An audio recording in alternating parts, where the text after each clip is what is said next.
Hey, this is Buck Dharma of Blue Oyster Cult, and you're listening to the Sports Circus.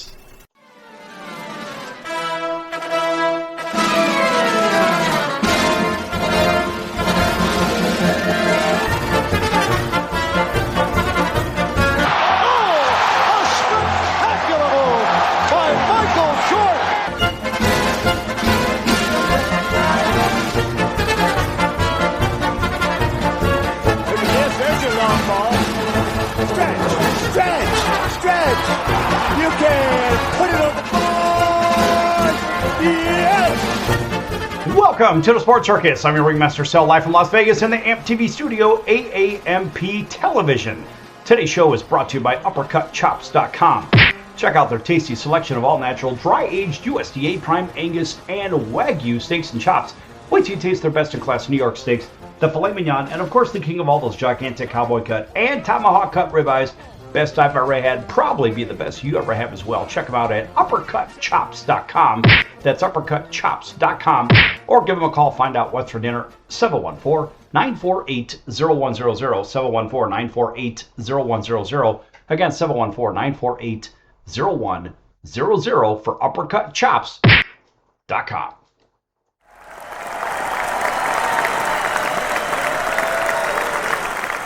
All right, a big welcome in everybody listening in on our CBS, NBC, and Fox Sports affiliates and independents from coast to coast. Everybody watching on Cox, Comcast, Spectrum, Frontier, Oceanic, Time Warner, Spectrum, Wild Trotter, CBS, NBC Digital, and independent affiliates in select markets. Thanks for joining us. Also on Hotel TV, where applicable. That's kind of a big deal, folks. Check that out. Hotel TV. And by the way, our friends over at Chicago Food Favorites joining us on Facebook. Check out Chicago Food Favorites on Facebook. Talk about your favorite foods, restaurants, recipes, make some friends, have some fun. Chicago Food Favorites on Facebook. Nice round of applause for them. In fact, we'll do that again, just in case you didn't hear it. All right. You know, what I find interesting is there is a disparity in sports in the U.S. Now, look, we all know this. We all know what's popular, what's not popular. Everybody says, well, you know, football is the game that America loves the most, and this, that, and the other. And we like basketball, we like baseball, and we certainly love hockey. But why is it that we look at the four major food groups of sports, and it's football, baseball, basketball, hockey? Better yet, it's football, baseball, hockey than basketball in popularity. And you ask, why is that? And by the way, how come the top four does not include soccer? I mean, look, we all grew up with it, whether we want to play it or not, or wanted to play it or not. We sort of had to play it. And I remember that even as a kid. We had to play soccer. And I think the fact that, look, it's a game that everybody could play, all you have to have is a ball. And you can have a ball between 20 people. As long as you have a ball, you're in great shape. But as kids, I mean, I'm going in the way back time machine here, folks. We were never pushed to play soccer, although everybody could play it. I mean, we had to play it in school, but we didn't play it because we wanted to play it, generally speaking. It kind of burned out for us. I mean, and when I say us, I'm saying the kids in my age group, it burnt out for us in about second or maybe third grade. We said, nah, we want something with a little bit more action. And you look and you say, well, you know, soccer historically, look, it's lower popularity in the U.S. compared to the rest of the world stems from deep-rooted competition from established domestic sports. Like I said, football, baseball, basketball, hockey. And remember, there is a hell of a lot more, I would say, roadblocks for soccer only because it has come to that, where people want high scoring or more action. And look, you say, well, hockey's not really high scoring. No, I mean, hockey is essentially a fast version on ice of soccer with less people in a smaller arena. So you tend to get a little bit more action in the grand scheme of things. And so your favorite search engine that rhymes with noodle will say, well, the barriers that have historically kept soccer from reaching the top tier of American sports include, number one, established sports culture, historic dominance, of course, for football, baseball, basketball, hockey, deeply entrenched in the U.S. in high schools and colleges and professional pipelines for over a century before professional soccer gained a foothold. But you ask, why did it take a century to gain a foothold in the first place? Well, and it goes back to when you're a kid. Now, you think about this, audience members. When you were small, when you were younger, what sports, I wouldn't say were rammed down your throat, but what was mandatory to play versus what did you want to play, if anything? And I remember this, honestly, it came down to we had to play soccer. Oh, it teaches the team element, this, that, and the other. And I remember this in first grade.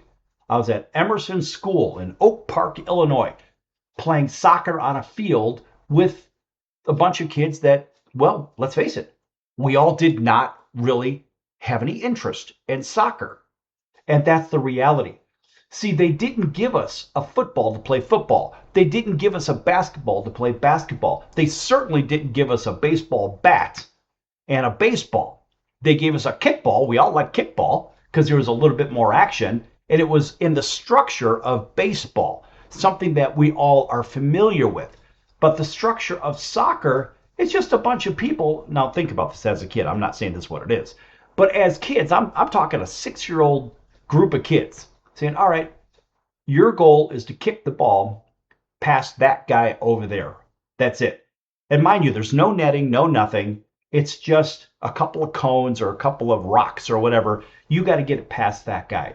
And that just didn't seem very exciting. Now, mind you, this is a 6-year-old mentality. So as you get older, you're like, well, that really didn't thrill me when I was a kid. I want something with a little bit more action. I want something that, for example, if I score, that there's going to be some action, not just a ball passing through a couple of cones, for example.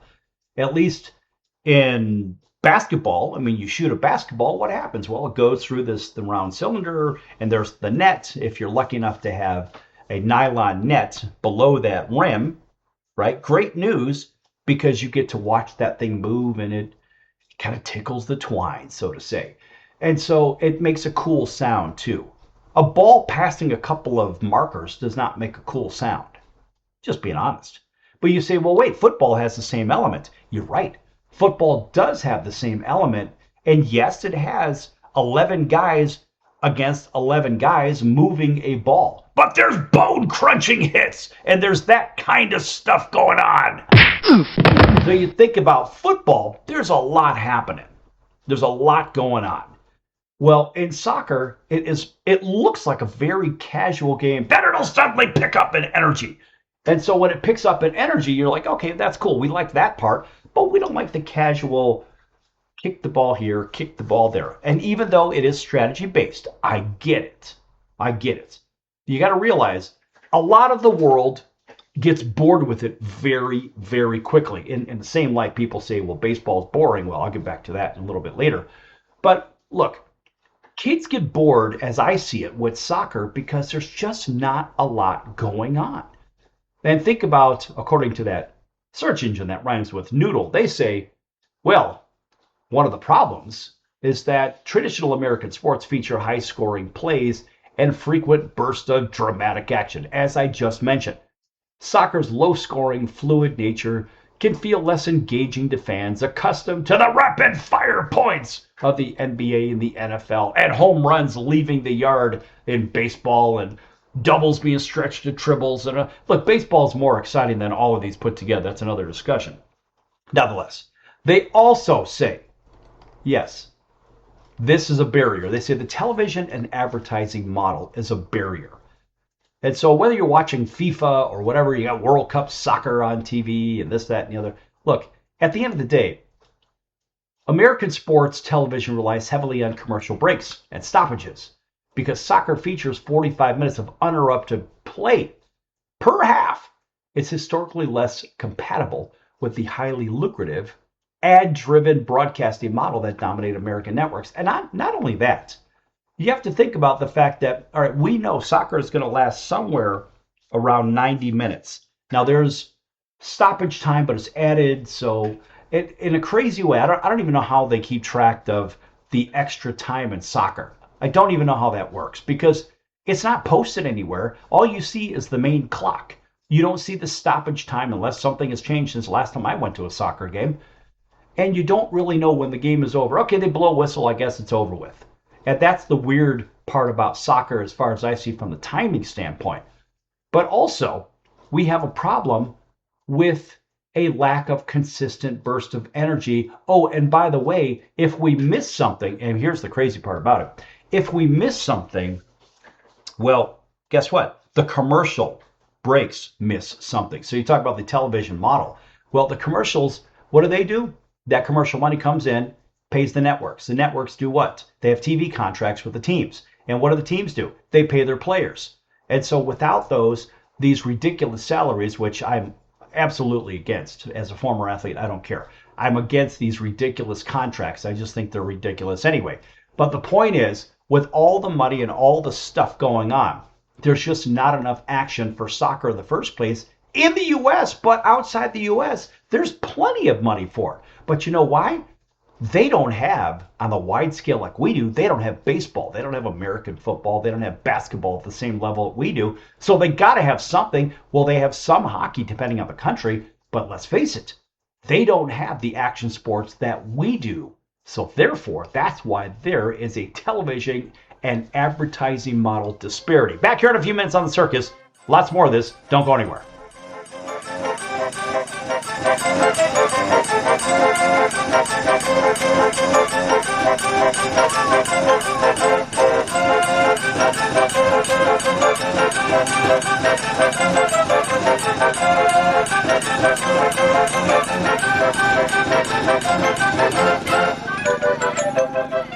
Attention business owners, you and your customers are listening to this right now. Face it, every business needs customers, even yours. The Sports Circus is a primetime nationally syndicated program that's carried on ABC, NBC, CNBC, and Westwood One News affiliates, plus CBS, Fox, and NBC sports affiliates across North America, with coverage from Hawaii to New York. Also, the Sports Circus is available to the 180 million subscribers on iHeartRadio, and the Sports Circus gets about 4 million website visitors per month, which could click through your website and bring sales. The Sports Circus provides great content featuring celebrity guests from sports and entertainment to our audience every weekday, which your company could greatly benefit from by increasing your visibility, foot traffic, eyeballs to your website, and calls from potential customers. Call us right now at 714-948-0100. Again, 714-948-0100. Or email us at info@thesportscircus.com. That's info@thesportscircus.com. Drive your sales today by advertising with the Sports Circus. Why pay retail for your next car? Just visit beepinautos.com to find your new-to-you car or truck. They find cars for people, even when cars are hard to find. So just go to beepinautos.com and click on Find Me a Car, and they find your perfect car on the wholesale market. beepinautos.com. They're a car concierge. beepinautos.com. BEEPIN autos.com. beepinautos.com. Now you have a friend in the car business when you need it most. Trusted since 2013. Just click Find Me a Car at beepinautos.com.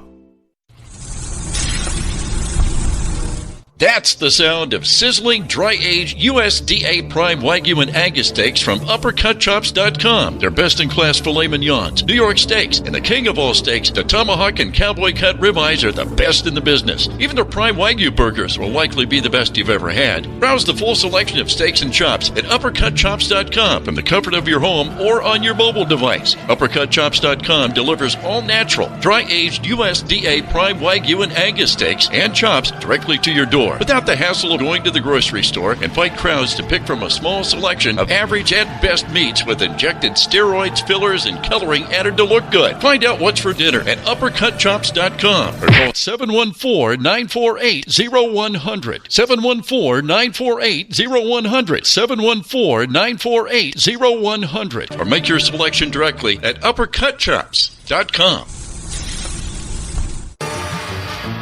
I'm your ringmaster Sal of the Sports Circus, a primetime nationally syndicated television, radio, sports, and entertainment show. The Sports Circus covers topics others are too scared to talk about. There's no other primetime show like it on here that'll punch you in the face and you'll beg for more. Join me, Hall of Famers, world champions, and all-star celebrity guests for chaos and controversy here on Libsyn and all podcast platforms, plus thesportscircus.com. Remember, folks, it's a circus and we prove it every day.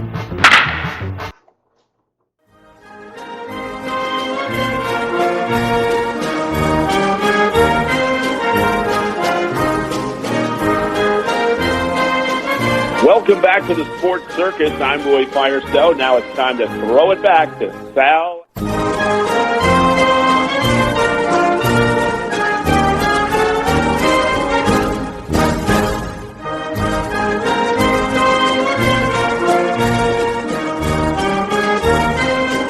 Thank you, Roy, and welcome back to the Sports Circus. I'm your ringmaster Sal, live from Las Vegas in the AMP TV studio, AAMP Television. This segment brought to you in part by our friends at the College of Southern Nevada Athletics. Check them out at csncoyotes.com for upcoming games and events. That's the College of Southern Nevada Athletics, csncoyotes.com. Check them out, folks.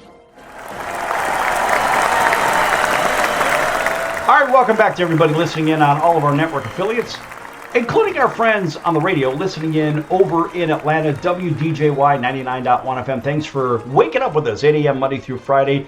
Right down the road, everybody driving home with us, listening in on WAUD. Oh, by the way, that last one, WDJY in Atlanta, is almost overlapping our signal in Auburn, Alabama. Our friends over in Auburn, War Eagle, listening in on WAUD. That's 1230 on the AM dial from Montgomery, Alabama, all the way over to Columbus, Georgia. Thanks for driving home with us, listening there. Up and down the Midwest, out to our friends driving between sunny Southern California and right here in Las Vegas, listening in on Pure Rock, KNAC 10. Actually, it's 94.9 FM and 96.9 FM. And that's from the LA Basin all the way to the Vegas line. Boy, that is one long ride, folks, through the Mojave Desert. Also, out to our friends in Honolulu, CBS Sports 1500 KHKA. That's home of the 49ers, Yankees, and Alabama Crimson Tide. And plus everybody else watching on Cox, Comcast, Spectrum, Frontier, Oceanic, Time Warner, Spectrum, Wild Charter, CBS, NBC Digital, and independent affiliates in select markets. Thanks for doing that. Also, Chicago Food Favorites on Facebook. Make sure you check that out, folks. Chicago Food Favorites on Facebook. A fun group. Talk about your favorite foods, restaurants, recipes. Make some friends, have some fun. Chicago Food Favorites on Facebook. That's good stuff. All right. Back to this conundrum, I suppose. It's with the idea of how come soccer is not important in the eyes of the fans and the viewers in these United States of America. I'm saying in general. I'm not saying that it has no value. I'm just telling you, in my opinion, this is what I'm thinking. And I'm pulling some information from your favorite search engine that rhymes with noodle.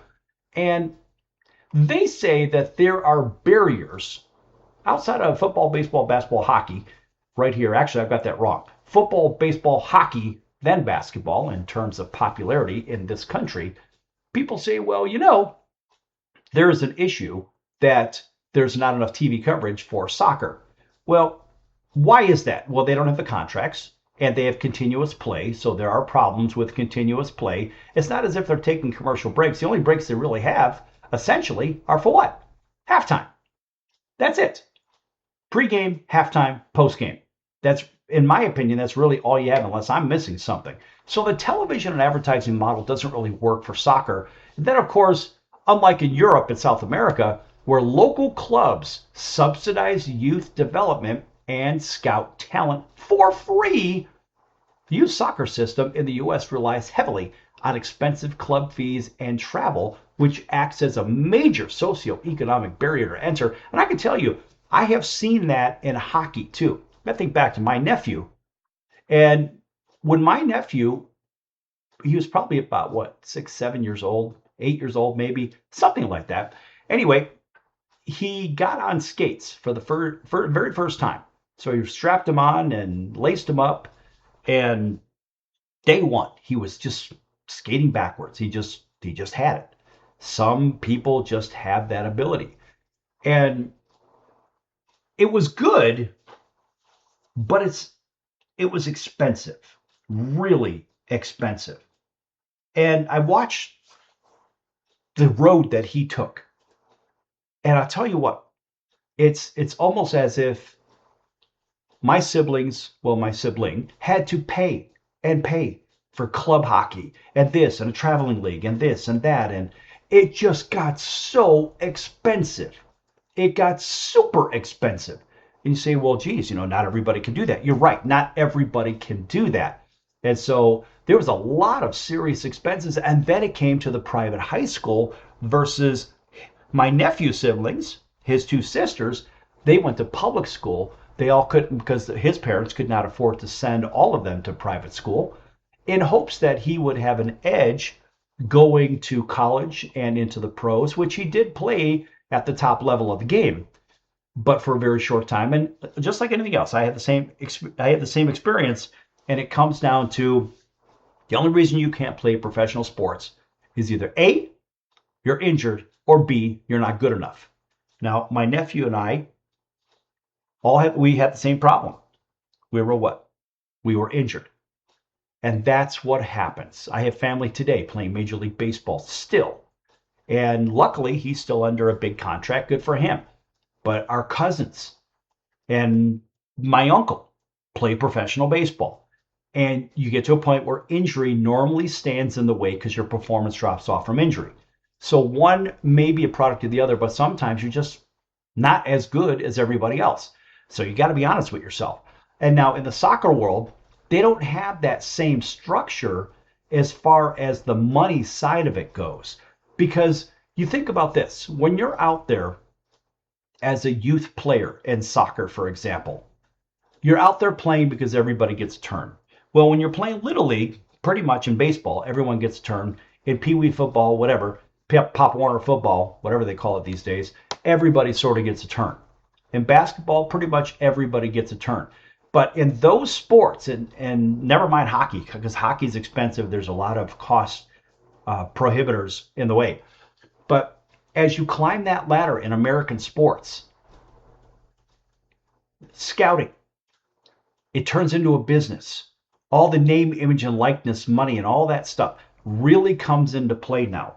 I mean, sports, in my opinion, has been wrecked by money. But then again, greed wrecks everything in the first place. But ultimately, the popularity of soccer dwindles off pretty quickly at youth ages. Now, let's just say you make it all the way through high school. You're playing high school soccer. You're a pretty serious soccer player because those people that are playing high school soccer, they're all pretty darn good. And so, and you could say the same thing about football, baseball, hockey, and basketball.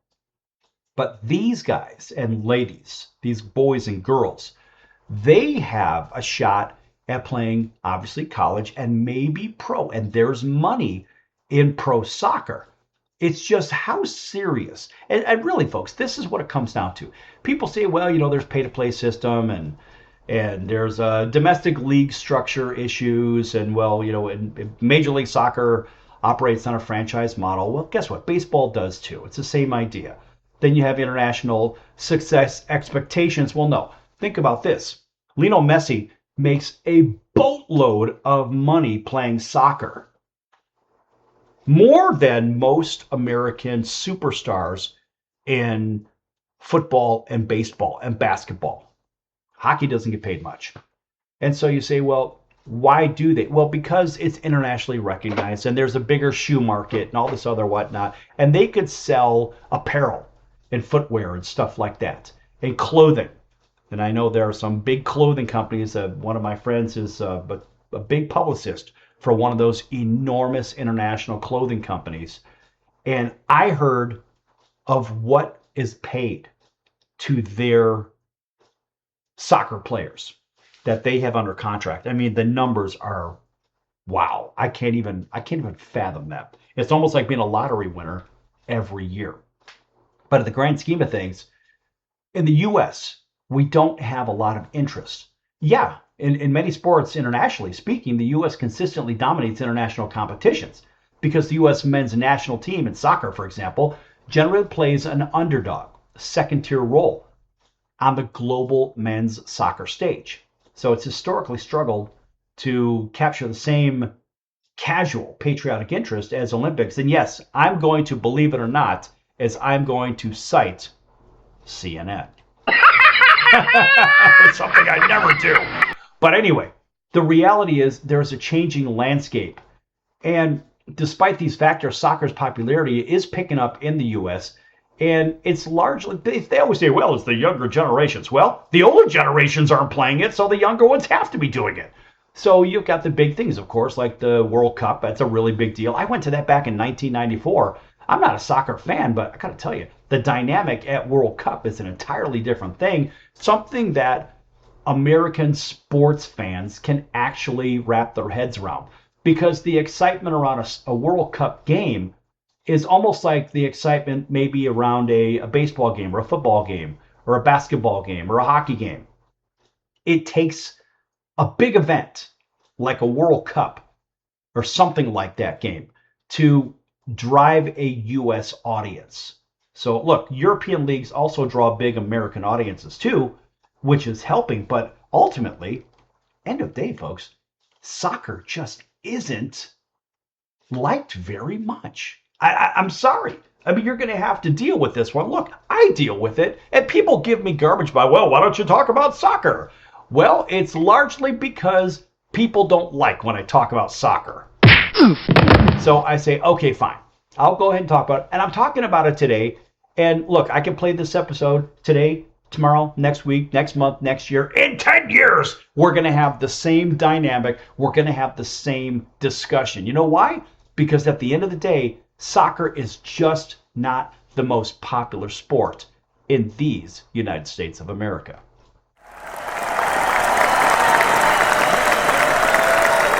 And that's just a matter of fact, folks. All right, we're going to be back here in a few minutes, and we're going to talk a little bit more about this, but in a different angle, in just a few minutes, right here on the Sports Circus. Don't go anywhere.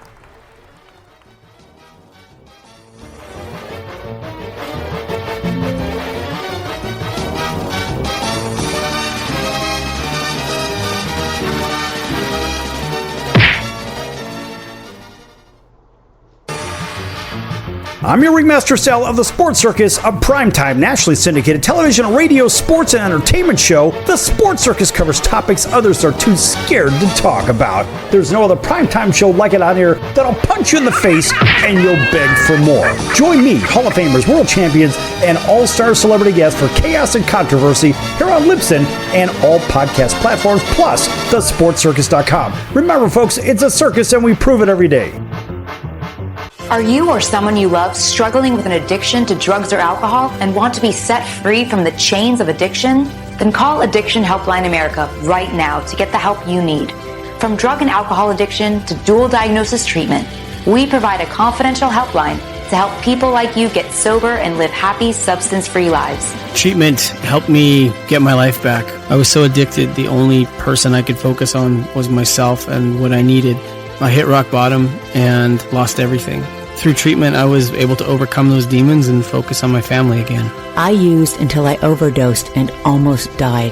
That was the end of the road for me. After seeking treatment, I now have hope.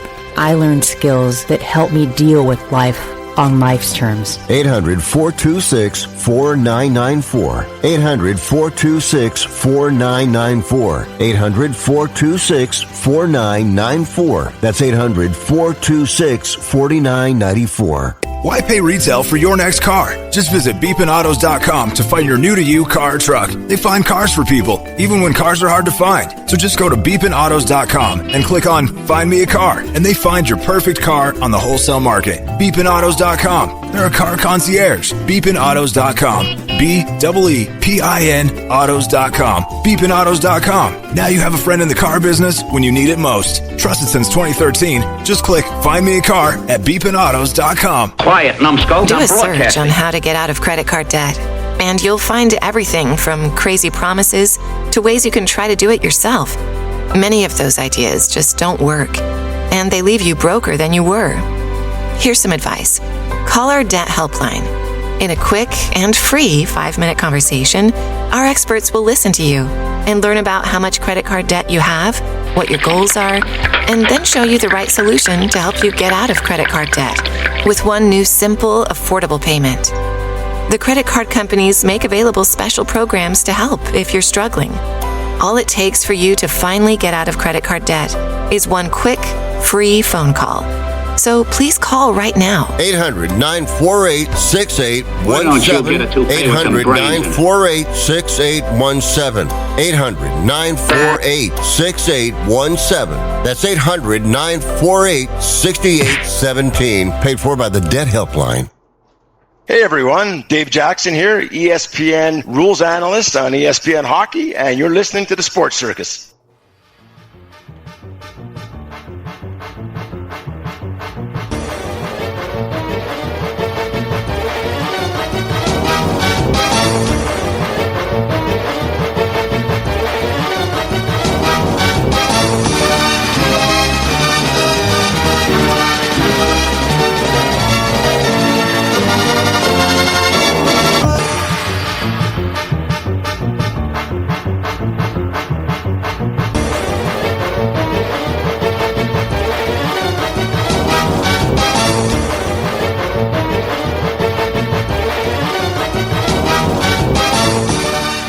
Welcome back to the Sports Circus. I'm your ringmaster, Sal, live from Las Vegas in the AMP TV studio, AAMP television.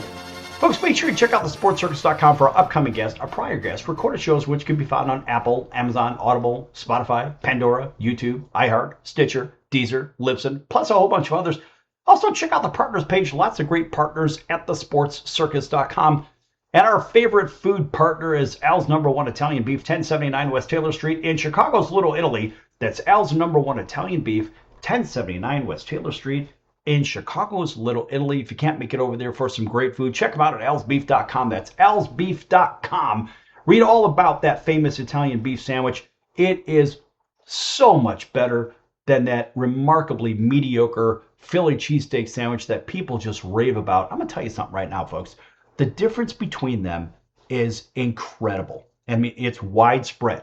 And what I mean by that is when you try that Philly cheesesteak sandwich, you're like, well, you know, it's okay. It's pretty good, whatever. Well, you've got some thin sliced beef that is mediocre at best, in my opinion. It's a poor cut of beef. Throw it on a flat top, slap some cheese whiz on there, put some onions and peppers in there, put it on a bun, send you on your way. That's the Philly cheesesteak sandwich. Of course, what they should do is they should give you a couple of things. They should give you a roll of Tums or your favorite antacid, and they should give you a roll of toilet paper with it, in my opinion. However, that Italian beef sandwich is made with top sirloin, top round, and bottom round, and it takes literally 18 to 20 hours to properly prepare it. And believe me, it is real cooking versus frying. And that is the difference. And if you don't know, go to alsbeef.com. You can read about it. And if you happen to be near a telephone, because chances are you have one in your pocket or there's one sitting next to you, or if you have your computer, well, guess what? Go to alsbeef.com and you can order yours fresh, never frozen. And no, I don't get anything for saying this. Maybe once in a while I'll get a sandwich or something from the owners because they're friends of mine. But I'll tell you, it's really that good. They created it, the Italian beef sandwich, that is, back in 1930. Well, actually, strike that. It was about 120 years ago. But they opened their first store back in 1938. That's how long they've been around. So a sandwich that was created by this family about 120 years ago. It took them some years to open their first store because money was thin back then. Well, guess what? Check them out. Read about it. You'll understand it. And when you have it, then you'll absolutely understand what I'm talking about. So yes, I talk about it because I like it. It's that good. alsbeef.com, partner at the Sports Circus, 1079 West Taylor Street in Chicago's Little Italy as well. That's Al's #1 Italian Beef.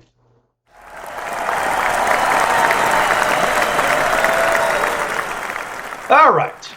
Now I could rave on that one literally all day, and that's every time I go back to my hometown. That's the first thing that I want to do is I go get myself an Italian beef sandwich. And hopefully I'm near Al's Beef down at Taylor Street in Little Italy. All right, back with this soccer lack of popularity, this, that, look, it's not just soccer. Football, baseball, hockey, and basketball rule the sporting world in the United States. But when you ask your favorite search engine that rhymes with noodle, what is the least liked sport in America? They say there is no single, quote, least liked, close quote, sport in America. Yes, I'm quoting an engine. Imagine that.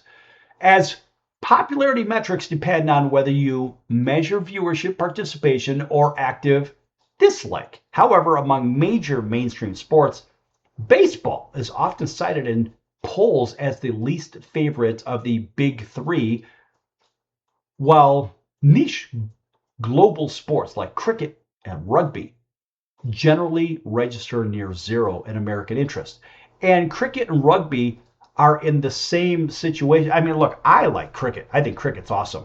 Cricket is basically baseball that will last for days and days, and you can score 100 times and it'll last for days. And I love that about cricket. However, most Americans don't see cricket, so we don't have the conception of what cricket is. But anyway, it's kind of like baseball, kind of like not. But it's pretty darn cool. And the pitchers in cricket, they're actually called bowlers. And we're going to get to bowling in just a little while here. But nonetheless, it's pretty interesting stuff if you look in the grand scheme of what is popular and what is not popular in this country, according to these search engines. You'll say, well, that's interesting. Now, baseball, according to long-term trends from Gallup, the Gallup polls, baseball has seen a significant decline, according to them, with only around 9% of adults naming it as their favorite sport to watch, placing it well behind football and basketball, according to Gallup News. Soccer, while is immensely popular to play in the U.S., especially among youth, that's because mom and dad are forcing the kids to play it, I think. A substantial portion of traditional American sports fans actively dislike or ignore it on television compared to gridiron football. And I have to tell you, I am one of those. So the least followed and most obscure, of course, are ones that we don't see. That's cricket, rugby. In market research and public forum discussions, sports like cricket and rugby are routinely cited as the least recognized or understood by general American public. You know why? Because it's not an American sport and people don't, let's put it this way, the teachers, the physical education teachers, whatnot, whether in grade school, high school, middle school even, they don't have the kids play cricket or rugby. They just don't.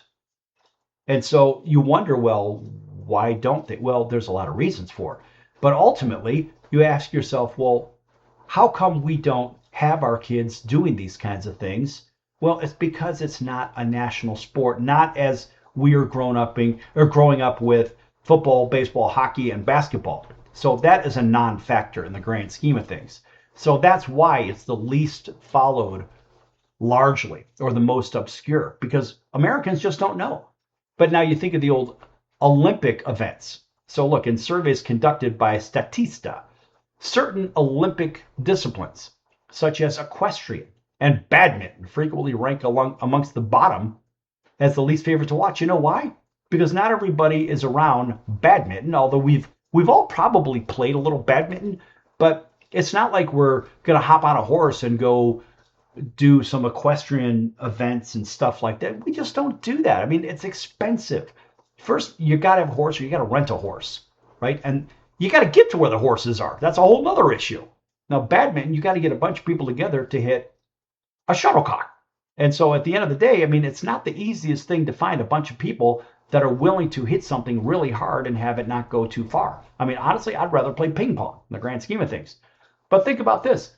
Why do 70% of kids quit sports? Well, according to that same engine, they quit organized sports by age 13. And the number one reason they give is simple. It's no longer fun. The environment has shifted towards adult-driven, high-pressure competition, pushing kids out to, I don't know, maybe do something a little bit more performance-driven. And early specialization, let's get little Billy or little Susie out there playing this sport or that sport. And you know why they say it's no longer fun? Because the parents have pushed and pushed and pushed. And I saw my own nephew go through this. And look, he liked hockey, but he played to appease mommy and daddy, generally speaking. And it was a social thing for him. And he ended up playing at the pro level. He liked it, but let's face it, he exited and now he's a police officer today. And of course, that gets a nice round of applause.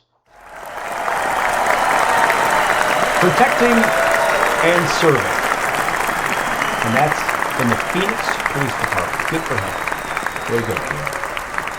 All right, so think about the idea of what I'm talking about with this, mommy and daddy pushing the kids. This is a really big deal. The kids get burnt out. They get burnt out, and they just don't have fun with it anymore.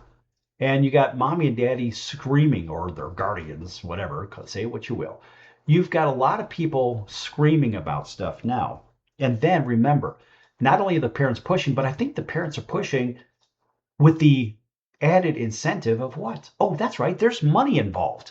Because now there's name, image, and likeness. Maybe the kids can, beyond scholarships, the kids could actually be income producing before they turn age 18, which many of them are. And that's how this stuff actually works today, which, I don't know, I have a real problem with it. But look, they say it's no longer fun. So what do? They turn to social things, or I should say anti-social media, and they find themselves on pick your favorite social media platform with the growing ADHD issue, whatever. Right? So not only are they eating all the sugary food, sugary cereals, they're drinking the sugary coffees. That's right. It's weird seeing a 12-year-old kid going to one of these coffee places and ordering one of these frappa latte things, whatever. I don't drink coffee, so I don't know the first thing about that stuff. And thank God I don't. But the reality is the kids don't have the attention span. They don't have the social skills. It's no longer fun.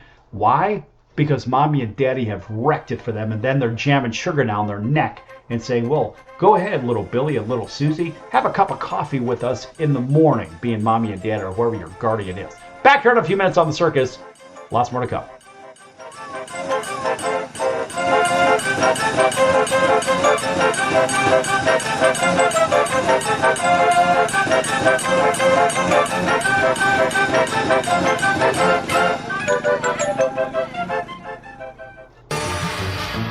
I'm your ringmaster Sal of the Sports Circus, a primetime nationally syndicated television, radio, sports, and entertainment show. The Sports Circus covers topics others are too scared to talk about. There's no other primetime show like it out here that'll punch you in the face and you'll beg for more. Join me, Hall of Famers, world champions, and all-star celebrity guests for chaos and controversy here on Libsyn and all podcast platforms, plus thesportscircus.com. Remember, folks, it's a circus and we prove it every day.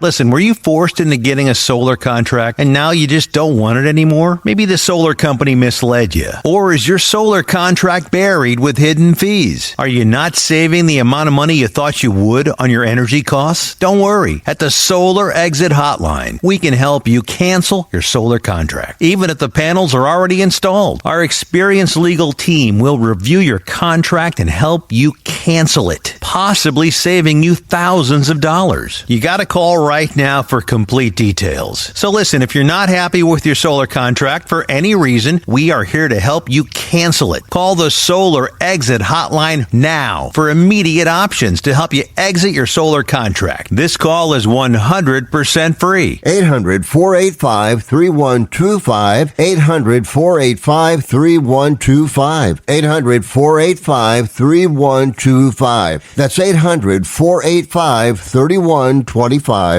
Are you or someone you love struggling with an addiction to drugs or alcohol and want to be set free from the chains of addiction? Then call Addiction Helpline America right now to get the help you need. From drug and alcohol addiction to dual diagnosis treatment, we provide a confidential helpline to help people like you get sober and live happy, substance-free lives. Treatment helped me get my life back. I was so addicted, the only person I could focus on was myself and what I needed. I hit rock bottom and lost everything. Through treatment, I was able to overcome those demons and focus on my family again. I used until I overdosed and almost died. That was the end of the road for me. After seeking treatment, I now have hope. I learned skills that help me deal with life. on life's terms. 800-426-4994. 800-426-4994. 800-426-4994. That's 800-426-4994. Why pay retail for your next car? Just visit beepinautos.com to find your new-to-you car or truck. They find cars for people, even when cars are hard to find. So just go to beepinautos.com and click on Find Me a Car, and they find your perfect car on the wholesale market. Beepinautos.com. They're a car concierge. Beepinautos.com. BEEPIN autos.com. Beepinautos.com. Now you have a friend in the car business when you need it most. Trusted since 2013. Just click Find Me a Car at beepinautos.com.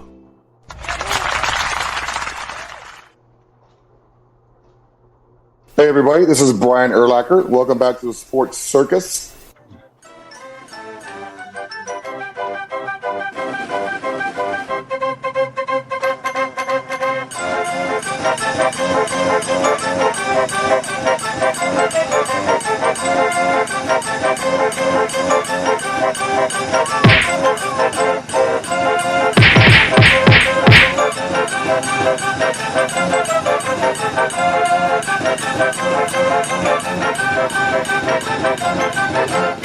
Welcome back to the Sports Circus. I'm your ringmaster, Sal, live from Las Vegas in the AMP TV studio, AAMP Television. Folks, make sure to check out the store at thesportscircus.com. Lots of great items, hats, hoodies, t-shirts, sweatpants, sweatcoats, travel mugs, coffee mugs, pillows, mouse pads, you name it, all kinds of great things with what? The clever Sports Circus logo on them. That's the store at thesportscircus.com. Make sure you check that out, folks, and tell them I sent you, being Ringmaster Sal. Mention my name for an extra 10% off your first order. All right. A shameless plug for the Sports Circus. Hey, listen, folks. We got to make money just like you do, but we just do it in different ways. All right. Welcome back to everybody. TV and radio, you know who you are. Pick your favorite channel. Pick your favorite position on the dial. Or your favorite streamer. Remember, we're also available on Apple, Amazon, Audible, Spotify, Pandora, YouTube, iHeart, Stitcher, Deezer, Libsyn. So you can listen to our thousands and thousands of recorded shows over the last, beyond decade. We've been on the air for quite some time. And listen, they're fun. So if you want to binge for, 4 or 5 months, nonstop, 24 hours a day, you could always play a whole bunch of Sports Circus episodes back to back to back to back for months. That's right. All right, so back to it. And in the last segment, talking about why do 70% of kids quit sports, and generally speaking, the number one reason they give is it's no longer fun. Mommy and daddy are pushing them, and then obviously it gets expensive too. So there's just too much pressure, apparently, because kids today are soft, and it is what it is. And look, there's a high dropout rate, and it's driven by, the lack of enjoyment and freedom. So kids aren't having fun anymore. They don't like losing in the first place. They always want to win. So let's give little Billy or little Susie a 12th place participation trophy of sorts. Yeah, that's right. I mean, this stuff happens. It happens. It's disgusting. I don't understand it. Look, it's like Ricky Bobby. Either you're first or last, right? If you come in second, you're the first one to lose. But nonetheless, going back to this idea of this high dropout rate, well, look, many programs push kids to specialize in a single sport at a very young age. Why do they do that? Oh, that's right. The almighty dollar. It's always about money. Yeah, financial barriers. So those traveling leagues, and I know there are high schools. I know they're all over the place. All these private high schools, it seems like they specialize in sports rather than specializing in academia. I don't understand that. And plus, hey, listen, the kids can play, well, I'm not playing enough. Well, it's because you don't have the skills. That's why. And kids drop out because competitive coaches play them as little as possible in favor of winning. Why? Because they're worried about job security on top of it. That is the bigger problem. So you say, well, all right, what sport is losing popularity? How about the UK? Because we already know soccer has really lost it here, generally speaking, in the US. What about the UK? Well, tennis and rugby have seen the sharpest declines in viewership among people, dropping by 25% over the last decade or so. In the US, the NBA has experienced a steep drop in average finals viewership and domestic interest. Why? Oh, Real simple. Politics. Keep politics out of sports, and then you'll have an increase in interest in the first place. Yeah, I mean, and that works. So, by the way, that information is brought to you by the New York Times. That's their data. All right. Also, that is in the UK, by the way. Older skewing sports like boxing and horse racing continue their long-term position, though. So the specific sports losing ground vary by region and demographic. So tennis and rugby, of course, think about that, the UK. And look, you've got basically between, 16 and 30 to really play it effectively. And if you're just playing it for fun, well, it's going to be declining ages anyway. So in basketball in the U.S., the NBA faces, of course, significant reduction in momentum. And what does that due to? Largely because of politics. That's the bigger issue. They say baseball, according to Gallup, we've already mentioned that, and it's declining. I don't like rule changes. I still watch it, of course. I just don't like continual rule. Stop tinkering with the game. It's been around for 150 years. Leave it alone. And they also say, according to Reddit, NASCAR and golf both have seen a massive decrease in mainstream TV coverage. Why? Because everybody's streaming it right now. That's why. But think about the idea of the number one easiest sport. Now let's go to the opposite end. Well, let's face it. The number one, this according to that search engine that rhymes with noodle, the number one easiest sport ultimately depends on what you mean by easy. Learning the rules, participation, fitness, going pro. What is it? Easiest for beginners, believe it or not, is walking. Yeah, I mean, walking is a high impact exercise. People don't really realize that. But there's really no learning curve. I mean, we all know how to walk, generally speaking, and there are no complex rules to walking and no expensive gear. Well, I don't know about that. Because now with the running shoes, people want to walk, I don't know, for the regular exercise, which I think is great. You walk 10,000 steps or something to the effect, and let's face it, you need comfortable shoes, and those shoes get really expensive. So everybody could do it, though. You could do it anywhere, anytime.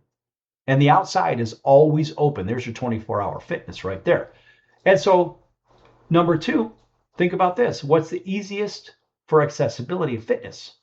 Well, swimming is a low impact, full body workout that is exceptionally easy on the joints, but swimming is the best exercise out of all of them because you use all of your muscles. And basic strokes, free strokes, it can be learned very, very quickly, right? Easiest team sport is soccer for all the reasons that I mentioned before. What do you need? You need cleats and you need a ball. That's it. And everybody can do it anywhere. The lowest physical exertion, which I don't know about that. They say bowling and fishing. Let me tell you something, folks. If you know anything about bowling, it requires a fair amount of exertion.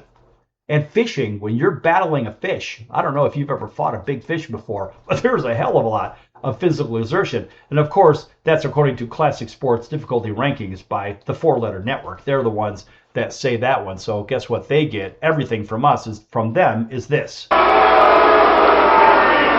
That's right. Those guys always get that from me. And there's a lot of reason for that, but we don't have time for that right now. Now, the easiest to turn pro. How about this one? Well, you think about, believe it or not, some sports are considered easier to go pro and strictly due to the massive volume of clubs, tournaments, and coaching opportunities available worldwide. And experts and communities and discussions on social media platforms show a consensus that soccer and bowling offer a relatively high number of professional pathways. But let me tell you something, bowling is a lot harder than you think. I mean, to bowl a perfect game, in case you're keeping score like I am, it's about a 11,500 to 1 shot. And that's for a league bowler. That's really hard to bowl a perfect game, 12 strikes in a row. I did it. It's hard. Believe me, it is hard. So if you think it's easy, it's like a hole in one. 12,500 to 1 for the average player that's out there in a league or whatever the hell, right? And it's 500,000 to 1 if you're just once in a great while golfer. Yeah, and I know someone that just did that, by the way. But what's the most mentally draining according to that search engine that rhymes with noodle and Mendy.io? Determining the most mentally draining sport is subjective, but boxing, tennis, and ultra-endurance racing are widely considered the most psychologically brutal. That's right, boxing. Got that right. Think about this, folks. The best sport for ADHD. People always say, well, my kid's ADHD. Well, get them into martial arts, swimming, tennis, and rock climbing. Apparently, it's a great distraction, and it helps with hyperactivity and impulsiveness, too, if you didn't know. So here's something interesting. This is actually very interesting. You think about what sport has the highest IQ? What's the highest IQ sport? Believe it or not, researcher William Daly says bowlers average 129 on a series of standard IQ tests. That's right. Some others average about 109. For example, tennis players about 109. And, well, basketball players down in the toilet. That's a whole nother discussion. Even golfers are only 97. Imagine that. And that is according to Virginia Tech University. Bowlers with the IQ of 129. Who knew? Yes! Now, I grew up with a bowling ball in my hand. My mom was a touring pro, which is pretty cool. I'm excited to hear that one. I mean, I would have never expected bowling to be at the top of the food chain when it comes to IQ. And that's not something I made up. That's Virginia Tech and all of their research. And I would imagine baseball takes a fairly high IQ because there is a lot going on the field. There is a lot of, you could say the same thing about football and hockey for sure. Basketball, it is what it is. But when you think about baseball, there's a lot going on. And let's face it, baseball, still the hardest thing to do in sports is to hit a baseball. It is tough, folks. If you think it's easy, it is not easy. As a former pitcher, I could tell you, I know I felt sorry for the guys that were actually hitting when I was pitching because, well, my whole career I was wild in the strike zone and I could get it over the plate. It just, where over the plate is it? I just didn't know where it was going to go. So sometimes it was a little bit hard to determine, and I felt sort of bad sometimes for the players because, let's face it, they know they could get hit or they could try to get a hit, and I did hit quite a few guys, if you know what I mean. I don't mind that either because that's part of the game, especially if you're smart enough to keep your hands off of home plate. That's right.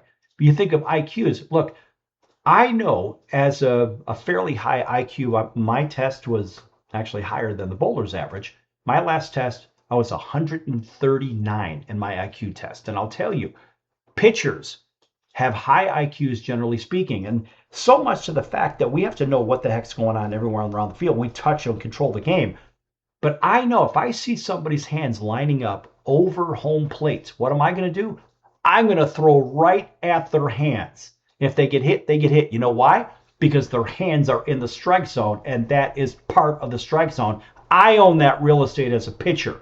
So people say bowling. Why bowling? Well, do some research and you'll understand it. You have to understand the invisible oil patterns and adjustments. And let me tell you something, folks. There's a lot going on in the game of bowling that people don't realize, just like in baseball. But at the end of the day, bowlers have the highest IQ on average, according to Virginia Tech University. I would have never, ever known that. All right, folks, we're out of time here on the circus. And listen, go have some fun. Go do something exercise-wise. And remember, health first. And it always should be that way. We'll see you in 23 hours right here on your favorite station. Until then, so long, everyone.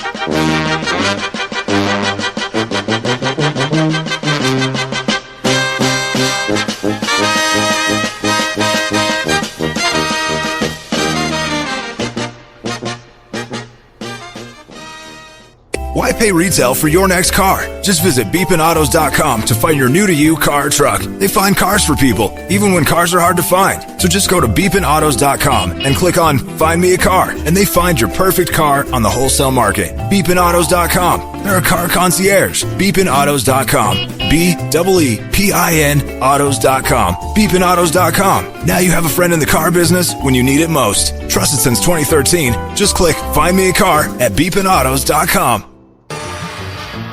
I'm your ringmaster Sal of the Sports Circus, a primetime nationally syndicated television, radio, sports, and entertainment show. The Sports Circus covers topics others are too scared to talk about. There's no other primetime show like it out here that'll punch you in the face and you'll beg for more. Join me, Hall of Famers, world champions, and all-star celebrity guests for chaos and controversy here on Libsyn and all podcast platforms, plus thesportscircus.com. Remember, folks, it's a circus and we prove it every day.